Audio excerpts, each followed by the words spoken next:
Right, so we're about an hour into the session now. We've had a few fish, another one of those decent roach. We've had a couple of perch and a little dace on the stick float line, but I'm not quite happy with how the float's sort of fishing in that area, so I think the link's definitely going to be the better way to go. But because I've been feeding this Waggler line, I've seen quite a few fish showing. I'm going to have a go on it now. So on the first couple of runs down, I'm just going to fish the single maggot.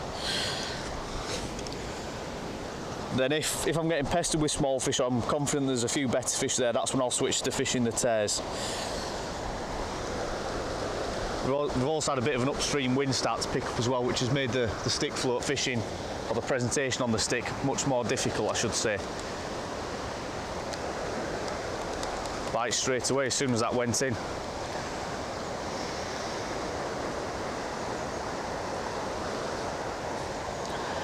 And if it turns out there's a lot of small fish on the Waggler, then because I've got sort of 5, 6 number 9s down the line, I can always bring those down and fish a little bulk should I need to. I'm just going to draw that float in and let it fish down the peg.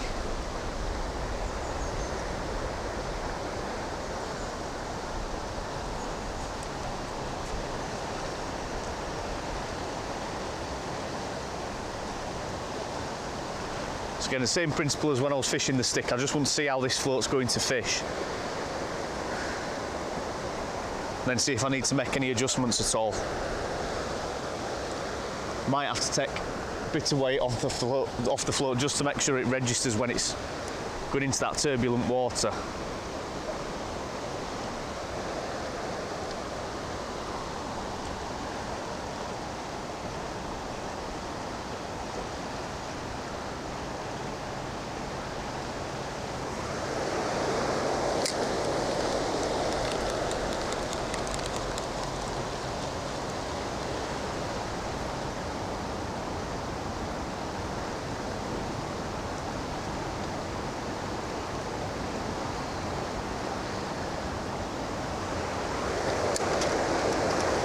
Right, we've hooked a decent fish now on the tear.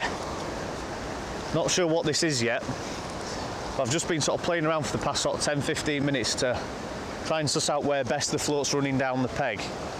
I've just found sort of a nice run. This could be a decent roach, this.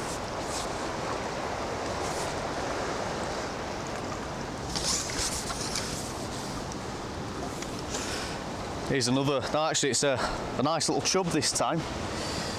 Probably half a pound, nailed right in the top lip, and that was right down the bottom end of the peg.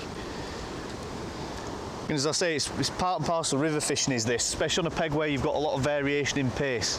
So I've just started working the float around, and as soon as I've found a decent run, the float's buried. I'm just going to see how many grains of hemp he's got in his mouth, or whether he was just backing off the feed. Yeah, that chub there is full of grains of hemp, so I've now found an area in the peg where there possibly might be 1 or 2 more. Again, chub are really greedy fish, so I've basically earmarked where that float went under, and it's just where the water's a little bit pacier, a bit further downstream than what I expected off my far bank marker, so that's a fantastic result, is that. And it's been a long time since I've had a Calder chub, so that's a really good sign, is that we're only sort of an hour and 20 into the session and we've already caught on the tear. Now, 1 or 2 casts that you won't have seen on camera, I've tried on maggot and I've been pestered with small fish as soon as the float's got in, so I've varied it with sort of single and double maggot, and I've just had sort of a sort of 10 minute spell where I've not had anything on the tear, but I've just kept casting, and then finally when I found a decent sort of area to run the float down, the float's buried, so we'll get another tear on. Again, it's not a bait that I'm familiar with using, to be fair, so I'm sort of messing around a little bit with hooking it, but it's just a case of nicking it with enough of the hook in the actual seed, and then just gradually turning the hook into the seed without splitting it. Right, so I've just got another tear on the hook now. I'm just going to cast back out. What I'm actually going to do now, from sort of the experience of trying to fish this Waggler, is I'm actually going to concentrate more on feeding before I cast out, because the upstream wind's picked up now and it's creating quite a large bow in the line to the float. I want to make sure I'm on top of that as soon as I start fishing, so I'm going to start feeding before I actually cast. Bit of a bite there. And to combat that, what I'm also going to have to do is start casting further and further down the peg.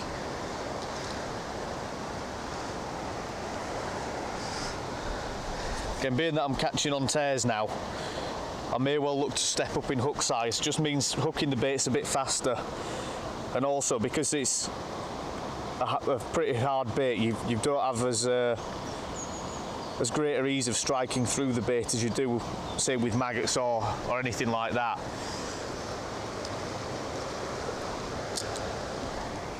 So I've said I'm going to feed before I cast out.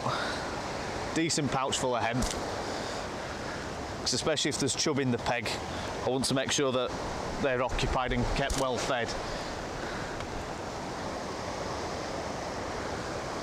So that bait's good to go. So I'm just casting now pretty much at my far bank marker, making sure that I'm in control of the float straight away, and then just running that down the peg. That's now getting into an area where the bait's presented well, where I've had a couple of bites already. Little indication there. One thing I'm going to have to suss out, because it's not a bait that I've fished hardly at all, is hemp and tears in terms of hook bait, is just sort of how quick to hit the bites and that sort of thing. So getting little indications there. I think it might be a case of sort of waiting for that float to bury before striking. And again, if I'm missing lots of bites, that's when I'll switch to a 16s.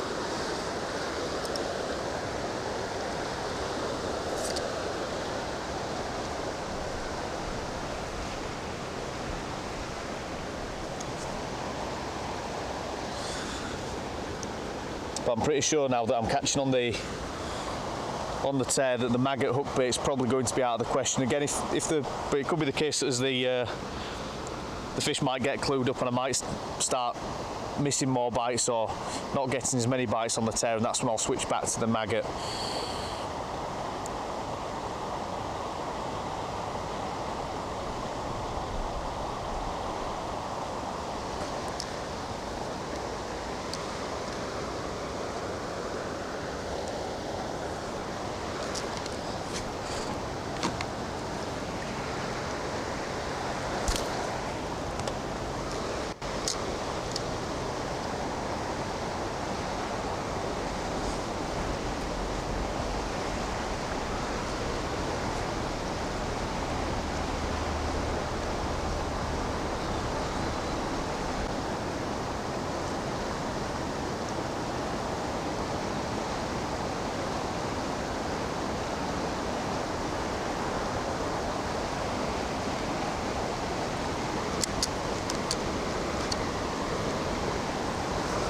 There we go, that's a bite and another fish on the tear. It's just pulled off that one. I think I will step up to a 16s on this rig just to make sure that I can connect with these fish.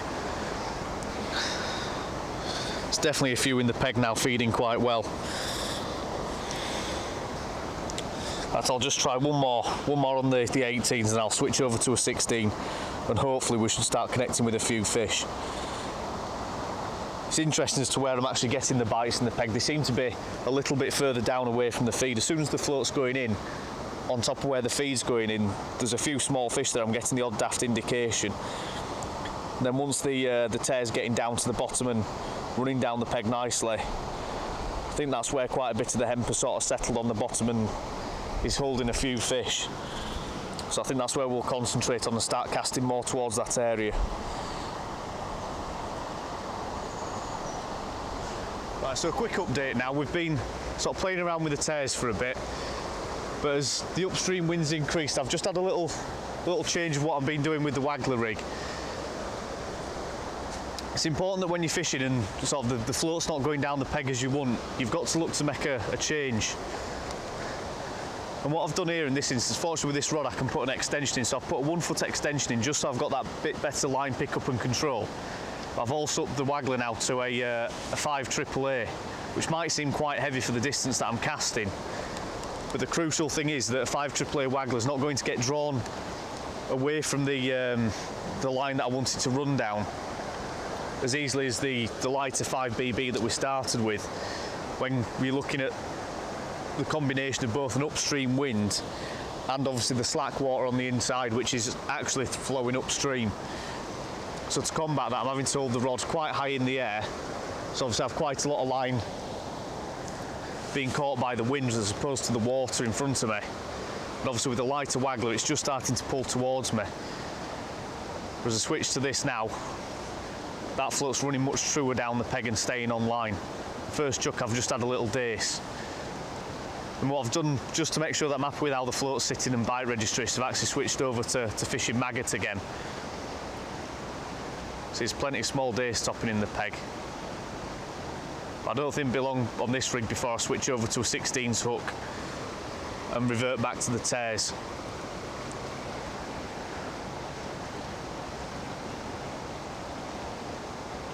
And there's plenty of fish rising close in now.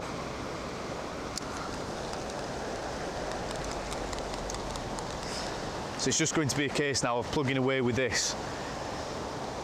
Again, if the peg at any point goes funny, I can switch to the link ledger, which is something I'm thinking of doing with regards to fishing that inside line. As I said earlier, if the conditions worsen, it's an area where I can throw the link ledger, so I'm still going to keep it fed. But I think with the fish that I've had fishing tears across, I think that might be the way to go today. And again, it's something a bit different to what I usually do on the Calder. It's not a method I've actually fished on the Calder yet, it's hemp and tears.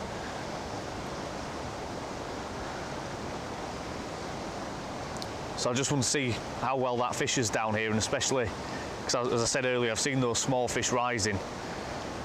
Fishing hemp and tears is a good way to get through them. Getting little indications all the way down the peg on the maggot. So I think I'll give it one more run down with this. Switch over, as you can see that maggot's been absolutely bust there. Switch over to a 16s hook and then get back on the tears. Just try this run down with double maggot and see if that picks out anything. I suspect it's probably just going to get smashed up by the small dace, but again, it's always worth switching back to a bait that's going to get you bites when you've made an adjustment to the rig.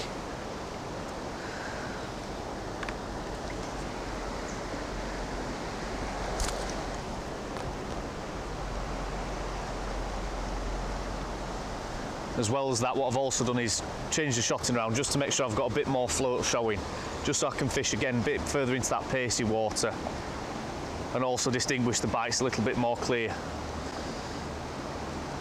So we are getting lots of little indications there. There we go, we've got a fish on now. Doesn't feel like a big fish, certainly not on the same size as what we've had on the tear. Not sure what it is yet, we'll see when it pops its head up. No, it's a nice roach. Just about be able to swing this one. Lovely fish that. Again, that one's fallen to double maggot, and those are the sort of fish that we're after on the tear. Every single fish that we've had today has been in perfect condition, so I think what we'll do now, we'll get switched over to a 16s hook and then get back on the tears. Right, so I'm going to have a quick update now. I'm just going to switch over to the link ledger just so I can give this line a rest with the Waggler and the hemp. It's mainly so I get a good chance to feed the peg, really, because we've been in and out constantly, and obviously I can't feed when I'm running the float down when the conditions are like this with an upstream wind, especially with the bail arm off. The float's just coming up off the line. So I'm just going to switch over to link ledger with double maggot and see if I can get a few bites while I start getting some bait in the peg. Certainly picked out an area now where it's really apparent there's a lot of fish feeding and we're getting bites every run through, even on the tear. So that's where I'm going to put the link now.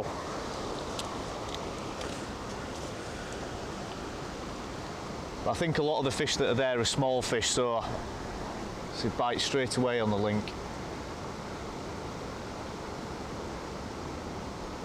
So what I want to try and do is get as much bait into the peg as I can regularly, try and get the fish's confidence up, but also pick a method now and tweak the methods to make sure I can connect with the bites.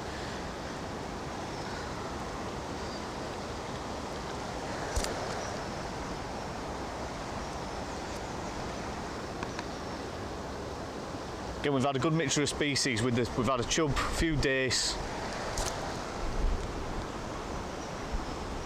few roach and some perch as well, which is really good to see on the Calder. A little indication there. I think what I'll actually do is switch this to worms on the hook. Again, we've run the maggot down on the Waggler and it's just been smashed to pieces by small fish, and it looks like this is happening on the link as well. So just put a dendrobina on and see if there's any better fish down there. And obviously with this being my first crack at this peg, or this section of the river even, I'm having to take a few guesses and make a few assumptions I'm fishing, so I'd be surprised if I got the most out of the peg today that other anglers could do. But it's more about sussing out the peg. I think a bigger Waggler would have been better to start with, certainly, so I could get a bit more control. I'm also wondering whether a small maggot feeder would do quite well on here.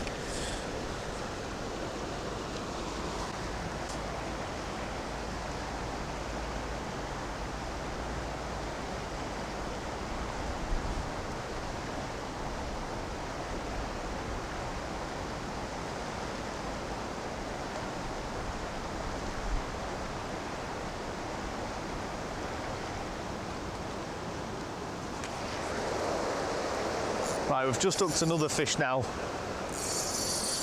on the link ledger. This feels like a better fish. This, you can see the bend in that little rod. Feels like a really good fish. It's taking a bit of line, this. I'm just going to keep the rod high because I think there's a bit of weed on the bottom. And this is just plonking a full dendrobina right into the where we've put the hemp feed. Fortunately on this as well, we've lost a small chub, so I've just stepped up to a 14 hook and an 014 hook length. This is a much better chub.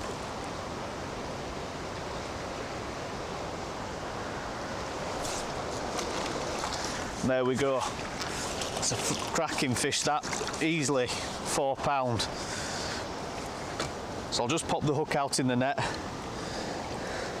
and then we'll try and hold him up for camera. That's a fantastic fish to catch. While he's in the net as well, I'm just going to feed again. Make sure I've got some bait in the peg, then we'll get the hook slipped out of him and try and show him to camera. He's got a bit of damage on him on one side, this fish, so it could be from spawning. Not entirely sure, but he's been nailed right in the corner of the mouth.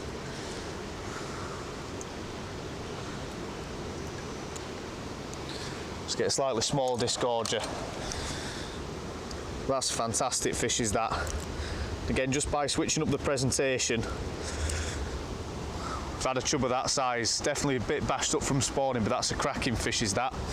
So we'll get him popped back in the net and I think we'll carry on with this. I'm glad that I've increased the size of hook length and hook to land that one, because I think on a 16 and 012 it could have been a bit tetchy.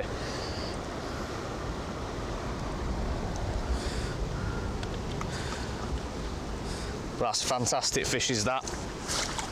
And the biggest chub I've caught from the Calder without a doubt. So we'll get back out there, same method, and see if we can get a few more, but what I'm going to do is really pile the hemp in now, because chub of that size can quite comfortably eat a ton of hemp.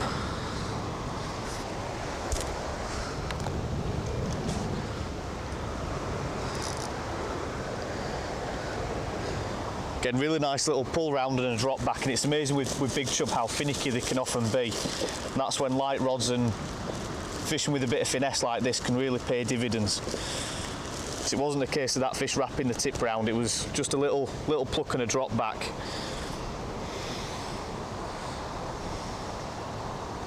So again, I'm just nicking the worm lightly through the head. I find that's always the best form presentation for a worm, is that. And I'm casting just into the flow and letting it drift onto the slack. I'm just feeling that lead to the bottom, which is a bit difficult when you've got this much flow.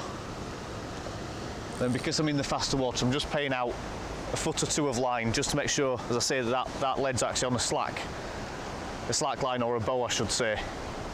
That just means when the fish pick up the bait, they're not actually pulling against a tight line to the quiver tip.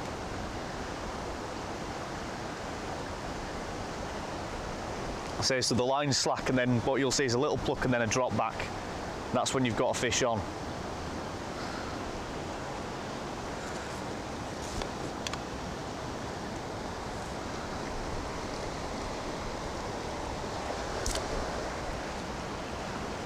Again, I'm just finding today 1/4 ounce to be absolutely perfect for fishing on this link ledger. Again, on the slower sections of the Calder further upstream where you've seen us fish before, I'll fish with 1 or 2 SSG, something like that. But here to hold bottom, a little 1/4 ounce Arsley bomb's perfect. Just see the tips just bending into it with that bow in the line, and that's set nicely now. And again, it just gives me the opportunity, as I said earlier in the video, to concentrate on feeding my Waggler line with the hemp.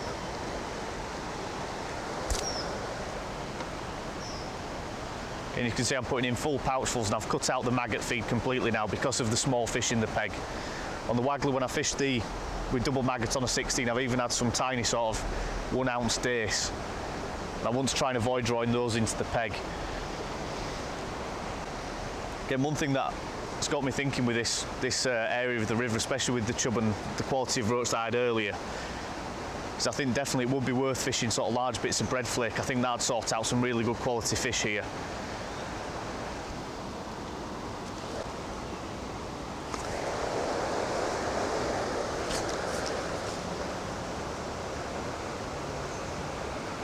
Is that a fish?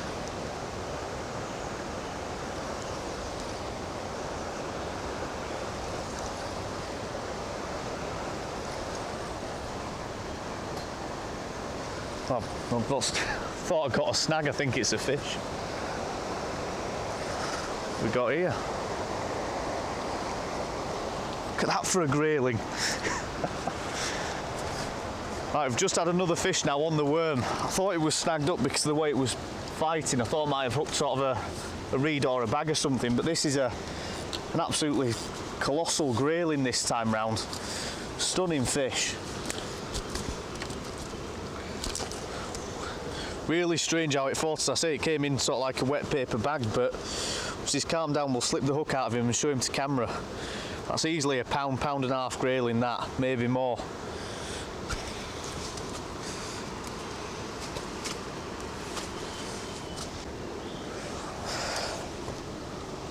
Right, so there's the grayling we've just caught on the link ledger. Stunning fish, that. Easily the biggest grayling I've had out the Calder. So what we'll do now, we won't put him in the keep net, being that they're that sort of fish. We'll put him in the water, just hold him, let him recover and then release him. But that's a fantastic fish to catch on the link ledger, is that.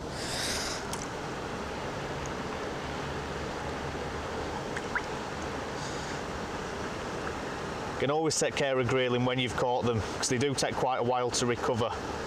So just hold them upstream, let them get plenty of oxygenated water in their gills and just wait till they kick and they'll swim off. Right, so we're going to go for another cast now after that grayling, and again I'm just going to lob this in exactly the same place. So I'm just casting just slightly into the flow and then on a slack line letting that lead come round and settle. So the bait's almost falling where it naturally would.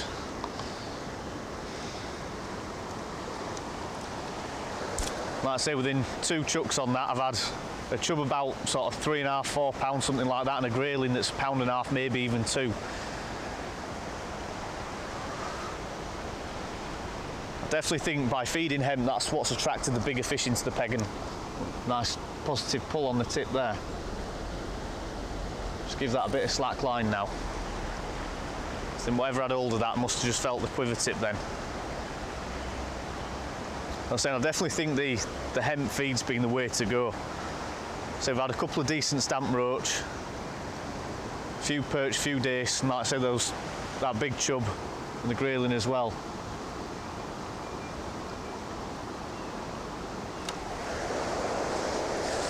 A steady pull on the tip then. I think what I'm going to do is just lengthen that hook length a little bit. Just give the fish a bit more time. There's a little weed bed down there as well, which could explain why the chub are around that area.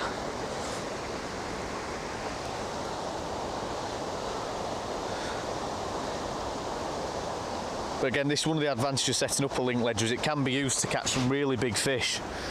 Again, it's fantastic when sort of your roach and dace being finicky, or conditions like they have been today with the winds mean that you can't present a waggler in the right way in the peg, because you can with fish with so much finesse. But it also allows you to step up in hook size and gear a little bit like we have done, and snare the bigger fish in the peg. Again, fish that might be spooked by a feeder crashing on top of their heads. With just a worm presented with a bit of finesse, can catch those fish. Getting little indications now again. And that could be a fish on. I think need to wait for that bite to develop a little bit more next time. Again, just by varying the length of hook length, I'll be able to tweak how much time the fish are getting to take the bait. And because it's not a feeder or anything heavy, one of the real big advantages of the link ledger or a light ledger setup like this is the fact that you can just keep casting and it makes no more disturbance than when you're fishing a waggler. So if you're missing a lot of bites, or you just want to try different areas of your peg, another indication there straight away. Yeah, if you just want to try fishing around your peg, you can basically pinpoint where the fish are, and it's something I've said in a couple of other videos when I've been fishing on the Calder using this method. It's a fantastic way of finding out exactly where your feed is, because if you're chucking, you can chuck straight into an area, let the lead settle and see what indications you get. Now, if you get an indication straight away, that tells you that's where the fish are shoaled up, and it means that when you go onto a waggler, lots of little indications now. When you go onto a waggler, then you know where to expect the bites a little bit more, and that just means that before you get into that feed area, you can check the line and make sure that you're happy with how the float's running onto that area of feed. So now I know where I've put that link ledger and I'm getting the bites. If I want to cast the waggler down there, I'm casting probably 6-10 feet further down the peg to get the waggler to settle in time than where I was before, but that then means that I don't have the same amount of payout of line upstream to get caught by the wind. I'm just waiting for a bite to develop on the tip a little bit more, especially with a 14s hook and fishing a full dendrobina. Just want to make sure the fish has got the bait in its mouth before I actually strike.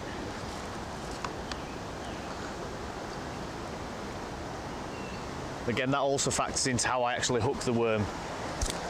By hooking it sort of like a maggot right through the tip of the head, means that you get the maximum amount of hook point exposed, no risk of the worm doubling over the hook point. But it means that when you let the fish, especially perch, take the bait down and they almost stomach the worm, they might have a bit of the worm in their stomach, but the hook's still free to pull through and strike into the fish's mouth. So that's another tip worth bearing in mind.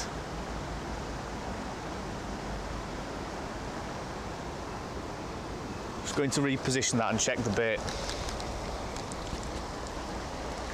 And I've always got the option on this of switching to, say, triple maggot or something similar.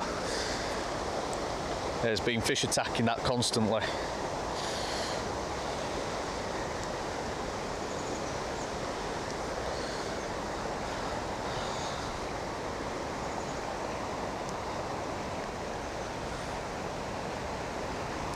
So I'll quickly slip a new bait on and get back out there and see if we can have another fish. Like I say, as the session's drawing on now, we're about sort of 3 hours into fishing. I'm going to really push the peg and pile the hemp in, and even start feeding quite a lot of tear as well.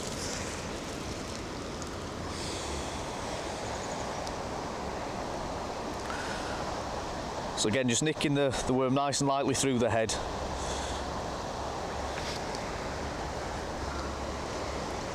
I've just shortened the hook length back down just to make sure that I can connect with the bite. I think I'm giving the fish a little bit too long with the bait in their mouths with that length of hook length.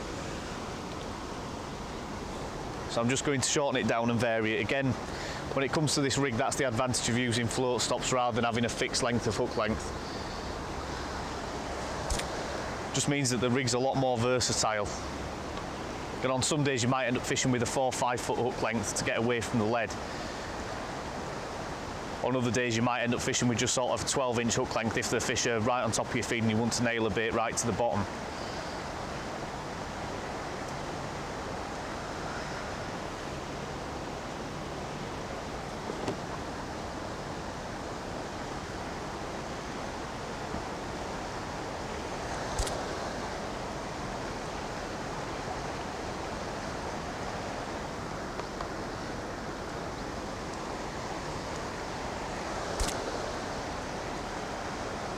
And I'll probably fish this for a good half an hour or so, make sure I'm happy with how much feed's going into the peg, and I'll think about picking up that waggler again. Definitely think, judging from what we've caught out there, that that line sort of further across in the faster flowing water with the hemp feed certainly seems to be the best bet today. I'm sure we could have caught plenty of fish close in, but I think they'd have been of a smaller stamp. Realistically, I'm hoping for more of those chub, to be honest.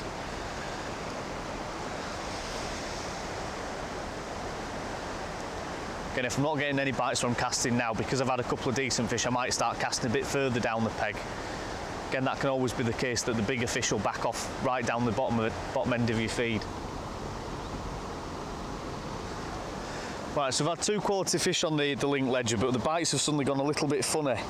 We've obviously been piling in plenty of bait on that longer line. So what I'm going to do now is go back on the Waggler. Turns out there's quite a few snags down there as well for the link ledger, which obviously, when you're hooking chub, isn't ideal. We've just had one small chub, I think, that was on that's found a snag for us. So before re-rigging, I'm just going to have a go back on the Waggler. Now what I'm going to do is actually fish bigger baits now. So I'm going to try baits like triple maggot and possibly even sections of worm. And just see if I can get through to those bigger fish. What I also might do is look to bulk the shot down.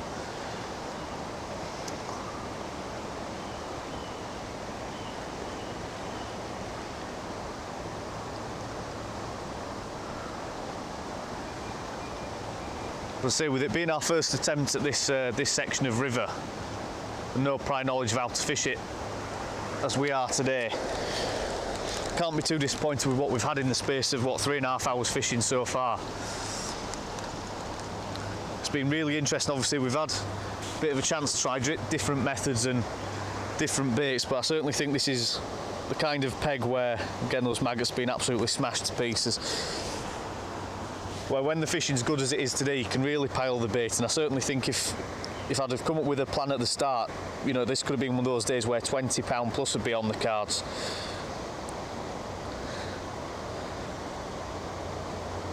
But as it stands, I'm still sort of sussing out the river down here. I think next time, if I come back and fish this peg, it could well be an area where a big specie waggler and really piling in the bait, fishing with bulks down and sections of worm on a specie waggler could be the way to go to get through the small fish, especially if those sort of 3-4 pound chub are present. Float's just running down nicely. I've just put 4 maggots on this run through. So I just want to see sort of what sort of size fish we can catch here.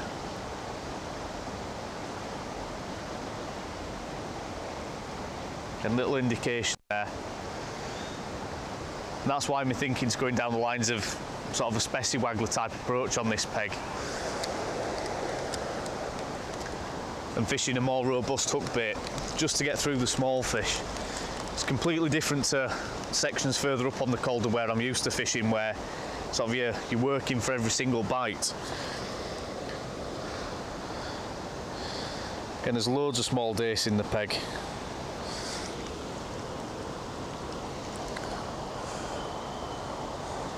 See how these maggots are just getting chewed up as they're being run down the river.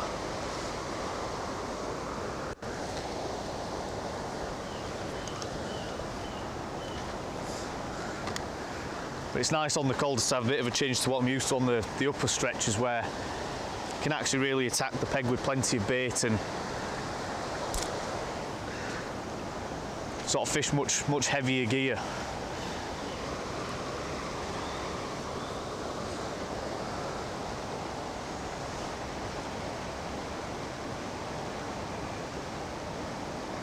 Little indication there.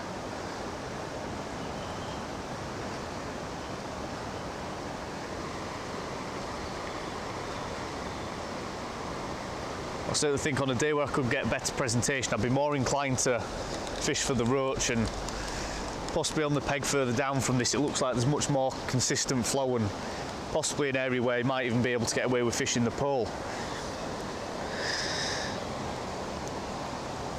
So that might be something we try in future.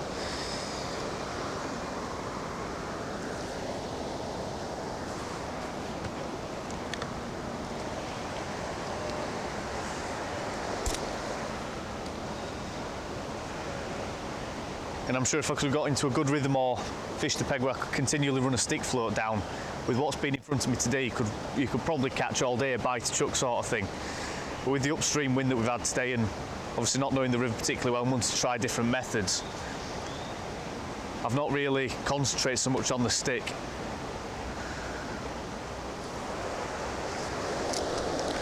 The upstream wind's been a real pain in terms of being able to make contact with these bites from these dace.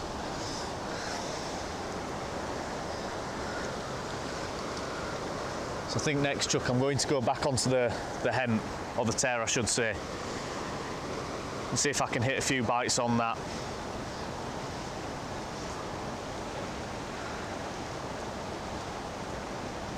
Again, there's no shortage of fish in the peg, it's just a case of being able to connect with the bites.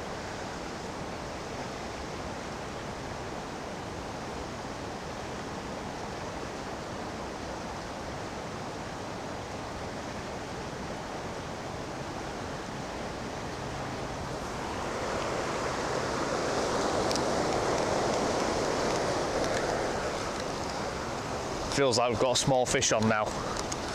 Again, having to do really big looping strikes to try and pick up all the line behind the float, even though I'm fishing at 14-foot rod. With that upstream breeze, it might not look that strong, but it's taking plenty of line up with it. Lovely little dace, so that about 1.5 ounces, something like that, and those are what we're getting all the missed bites off. So I think we'll switch back onto the tear and see if we can get 1 or 2 fish on that. Unfortunately today there's not been much consistency to the catch rate, but as I've already mentioned, by trying lots of different things and trying to suss out this part of the river, just gives me a better reference point and idea when I come back. If it had been a case that I'd have fished one method and just caught on that all day, it wouldn't have really taught me a ton about the river and how to fish it down here.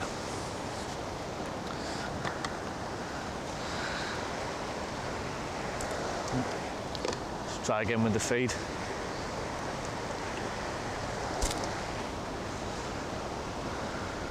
But it's certainly a part of the Calder where you can get away with much bigger wagglers and fishing much more aggressive. I'm sure as you move down the river into areas where the flow's not as strong, or there might not be as many fish, then it goes back to its usual self-requiring sort of light rigs, sort of 08 hook lengths and 20 hooks. But up here, again, that fish has nicked the tear again. Certainly a case of being nice and positive with both the feed and the rigs. Right, so we're into the last sort of 10 minutes of the session now, so we've not had anything further on the link. So I'm just going to try and catch a few of these small fish in front of us that are topping while I give a quick summary as to what we've done today. So I've said earlier, we've sort of fished pretty much how I usually fish the Calder. I definitely think it's been a bit undergunned for the peg that being presented with today. I thought it'd been a case of catching a few small fish and just sort of sussing out the peg, but it's definitely been a case where positive rigs and fishing with heavy droppers would have been much better to try and, like I say, distinguish the bites. There we go, I've got a small fish on now. I think what the case has been is the river's absolutely full of these tiny little dace. And those are what keep giving us the false indications. We've had 1 or 2 bed of roach, a few perch early, but they seem to have disappeared. And then we've obviously had that big chub and the big grayling as well. But it's been a really interesting little session this today to try and suss out a new part of the River Calder to me. And as I say, it's very, very different to the bits of the Calder that I'm used to fishing. See, there's loads of fish topping in front of us now.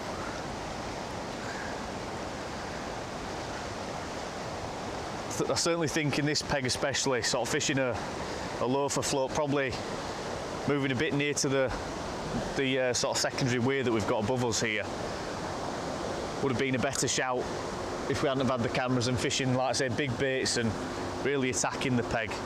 But we fished here because it's been nice and comfortable, like I say, perfect for the cameras as well. But I think if I were drawn here in a match, I'd certainly look to move up a bit further in these conditions and try and get into that faster water where it's right under your feet, where you can control a big sort of loafer float or something like that. But it's just incredible to see in this section of river just how many small fish are present. And it certainly looks good for the future of the Calder. You can see now there's just tons of fish topping in front of us.